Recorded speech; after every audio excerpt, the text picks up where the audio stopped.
This webinar is the fourth in a series about what it takes for districts to be effective in their practice of inclusive instructional and organizational leadership. I'm Deborah Telfer, Director of the University of Cincinnati's Systems Development and Improvement Center, SDI Center for short. Our center is one of the partners in the TIES project, the National Technical Assistance Center on Inclusive Practices and Policies. In this webinar, we focus on building capacity through support and accountability. What is capacity? It's a term that is applied to the potential of organizations. What does the organization know and what can it do? The idea is familiar enough when applied to individuals, as in living up to one's potential. And as with individuals, the way to build capacity involves learning, in this case, organizational learning. Everyone can learn, and so can every organization. One type of organizational learning that helps school districts and their schools build capacity relates to the effective use of systems of support and internal accountability. Leadership is responsible for framing expectations for districts and for schools, and for helping all the adults embody the expectations. The adults in a school system need to do more than live with the expectations. They need to live inside such expectations. When people live inside or embody an expectation, they make it a part of their everyday life in terms of their beliefs, values, words, and practices. At least that's the hope, according to observers like Richard Elmore, who talks about a common culture of expectations in his 2004 book, School Reform from the Inside Out. Leadership often communicates expectations as goals. However, goals are just the tip of the iceberg. More deeply, expectations are what specify norms of thought, speech, and behavior. Through their impact on norms, expectations play an important part in guiding and directing district and school culture. Such norms characterize the way we do things around here. Ultimately, real improvement entails improving the way we routinely think, talk, and do things. Changes that do not reach this depth of implementation or even embodiment don't typically stick. What is sometimes called deep implementation is the key to real change. Without it, people may give lip service to the expectations associated with the change, but they don't take them to heart. As indicated in the previous slide, positive change in district and school culture occurs when the adults internalize and then embody norms of thinking, talking, and doing things that focus on improvement. Those norms lead to deep implementation of practices that work better and are more equitable. In other words, improvement leads to increased efficacy, and efficacy is the fundamental capacity school districts want to build. In fact, instructional efficacy sits at the core of the work of school districts. All other types of efficacy, for instance in budgeting, building maintenance, and cafeteria work, support the efficacy of the work that takes place at the core. As it turns out, several kinds of core efficacy are important: individual teacher efficacy, individual principal efficacy, and teacher collective efficacy. The three types of efficacy interact, but of the three, teacher collective efficacy seems to be the most important. Now might be a good time to stop the video and talk with 2 or 3 others who are sitting near you. The purpose of the discussion is to brainstorm a list of strategies a district can use to build the collective efficacy of its teachers. In your discussion, you probably included at least one, and probably more, ideas for helping teachers learn: professional development sessions, instructional coaching, peer coaching, instructional rounds, meetings of professional learning communities, and so on. You might also have mentioned providing teachers with high-quality instructional materials, providing enough staff, improving teachers' working conditions, and so on. The other side of efficacy, and therefore also of district capacity, concerns the willingness of personnel to improve their practice. Should I learn this? Is this my responsibility? Supporting personnel to answer yes to these questions is what internal accountability is all about.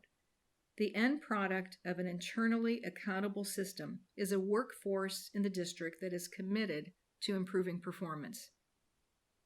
At this point, your group might find it helpful to pause the video briefly and discuss the questions on the screen. Think about norms, expectations, goals, and performance targets. How is each of these different from the others? How is each important to an improvement effort? Your discussion probably led you to realize that norms, expectations, goals, and performance targets all interact to produce a package of organizational levers or drivers. These are the key actions that can be taken to provide critical support for system-wide improvement, such as ensuring that all teachers participate in essential professional learning. Getting the levers to function in sync is a critical leadership task for improvement efforts with high likelihood of success. Here's an example. Let's say a school district wants to increase the access of students with disabilities to the general education curriculum. A host of impediments can stand between this goal and its realization. Some relate to norms, others to expectations, others to goals, and others to performance targets. The levers for change involve removing all of these impediments. In terms of goals and performance targets, the district needs to be explicit. Leaders need to say something like this. Right now, 10% of our students with the most significant cognitive disabilities get to spend 80% or more of their time in general education classrooms. Our goal is to increase that percentage. In year 1 of the improvement work, our performance target is for 20% of our students with the most significant cognitive disabilities to spend 80% or more of their time in general education classrooms. In terms of expectations, leaders might say, we expect all teachers to participate in professional development to prepare them to work with students with disabilities in general education settings. And in terms of norms, leaders might say, we want all general education teachers to assume responsibility for the education of each child in their classrooms, even when other teachers or paraprofessionals are part of the child's educational team. Note that the norms, expectations, goals, and performance targets that define accountability in this case relate to internal district decisions about the right things to do. No external regulatory body is insisting on the change. For example, increased inclusiveness. District leadership is insisting on this change. When implementation of the change is actually underway, the adults in the system will hold themselves and one another accountable to the actions needed to ensure deep implementation of the change. In other words, real accountability works on the way we do things around here. Internal accountability is what works. A lot of research and a lot of practical experience show that. If educators, including community participants, are serious about high expectations for students, then high expectations and accompanying norms must apply to the adults as well.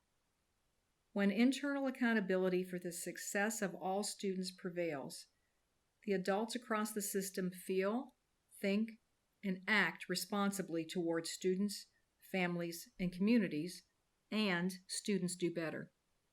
Internal accountability fosters local support and often helps increase community and family engagement. Being accountable to one another in this way means that support is widely available to help ourselves and one another inhabit the high expectations held by the district, or at the very least to address district goals in good faith. When districts provide the support and structures needed for all personnel to meet expectations and address goals, they improve performance at all levels of the organization. Note that, whatever the state of organizational culture, leadership is obliged to define and address particular goals. It cannot work only on the culture. It must always address the core work of the organization. Effective schools and districts, based on identified needs, establish goals and performance targets both at the district and the school level. At the district level, resources, personnel, programmatic, fiscal, are intentionally aligned to address the goals. Performance targets related to the goals help the organization consider the evidence relating to everyone's combined efforts. Although state assessment data and other sources of data on student performance provide important feedback to the district, data on adult implementation of agreed-upon practices are essential in gauging the district's progress in making needed instructional improvements. Data about instruction are the most useful data that leadership teams can consider. Substantial improvement in learning and in test scores requires widespread changes in instruction. Those widespread changes don't typically come from external accountability, because external accountability focuses only on summative measures, such as high-stakes test scores, not on formative measures of instructional effectiveness. Furthermore, external accountability is often punitive. Internal accountability, by contrast, is, or at least should be, supportive and mutually reinforcing. Its feedback loop reinforces the motivation to improve instruction. Now might be a good time for another turn and talk. Please pause the video briefly and discuss the questions on the screen. What steps should a school district take in order to cultivate internal accountability? What familiar practices from the external accountability experience need to be altered in order to focus on internal accountability? Why? What familiar practices from the external accountability experience need to be retained in service of internal accountability?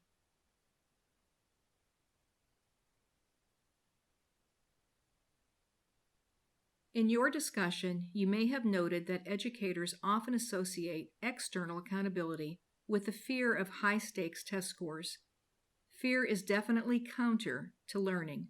Getting rid of that familiar part of the experience of external accountability is very important. Shifting attention away from worries and fears about test scores, districts cultivate internal accountability by shifting attention toward instruction. Formative feedback about instruction helps educators improve their instructional practices. And when instructional practice notably improves, so will learning, and so will test scores. A focus on instruction that feeds internal accountability can yield impressive results in several years, and sometimes a little faster, according to Michael Fullen. A lot of research has affirmed that more rapid turnarounds are illusory. They don't last. If internal accountability means support in service of high expectations, then leadership is accountable for providing that support. Indeed, district leadership teams have control of nearly all the levers that can be pulled to provide the required support. The support needed is almost entirely a question of personnel, so improvement levers notably include recruitment, selection, training, evaluation, and support of personnel. In other words, districts determine whom to assign where and how to support them in those locations. These matters require a lot of attention from district leadership, and this attention depends on knowledge about current instructional practices and determinations about what effective instructional practices to adopt. Decisions about how to provide high-quality professional development to district personnel are also key. Evaluating teaching is very different from teacher evaluation that is required for compliance with state regulations. Internal accountability, by contrast, involves everyone who performs core work, that is, central office administrators, principals, teachers, related services personnel, and paraprofessionals, in efforts to make judgments on a regular basis about how to improve teaching. At this point, your group might find it helpful to pause the video briefly and discuss the question on the screen. What resources can districts use to foster conversations about instructional improvement? One often hears that assessment is ongoing and teachers assess student learning as they teach. The same is true of conversations about instruction. Just as teaching is a collaborative act between educator and students, conversation requires at least two voices. The more voices that join the conversation, the more the conversation begins to represent the organization and its culture, the way we do things around here. Districts need to reallocate time in multiple ways to support conversations about instruction. They also need to put structures in place that allow all core personnel to join the conversation about instructional improvement and to take part in the improvement work. Support, including the reallocation of time, must be funded, in other words, resourced. Does that mean it's impossible for under-resourced districts to build capacity? Certainly not. First of all, whatever resources a district does have can always be aligned better with district goals. That's because any system embeds budgetary habits from the past, and these habits can be changed. Second, the way existing staff are assigned can be changed without additional funding. It's not a question of doing more with less, but more with the same. Realignment of resources in line with goals is inherently productive, and it inherently builds capacity, whatever the prevailing limits. It's an incremental approach, and combined with stable leadership, incremental approaches build capacity and internal accountability. Conversation about instruction needs a central focus. Most teachers are not passionate about learning theories, and they are often fearful of test score data when misused as previously described. Information about how instruction is going, however, has the potential to capture everyone's hearts and minds, if provided supportively. At least two resources exist for supplying such support. One, relevant models showing educators how to use data to inform instructional decisions, and two, coaching support that guides educators in the ongoing use of data to inform instructional improvement. Let's sum up. For organizational leaders to build organizational capacity and internal accountability, they need to, 1, focus on the core work of the organization. In schools and districts, the core work primarily involves instruction and support for instruction. 2, realize that norms, expectations, goals, and performance targets interact in response to powerful levers of organizational improvement. Once they begin to change in positive ways, these features of organizational culture also combine into a package that itself acts as a lever of change. 3, build a system of internal accountability that focuses attention on improving instruction. 4, support personnel by aligning resources to engage educators in instructional conversations and collaborative improvement processes. Capacity building starts from the ground up with leadership, both from individuals and teams, that thinks differently about improving the organization. Cultivating collective efficacy is at the heart of the work. It requires focused attention on making positive changes to organizational culture, accountability structures, and support mechanisms.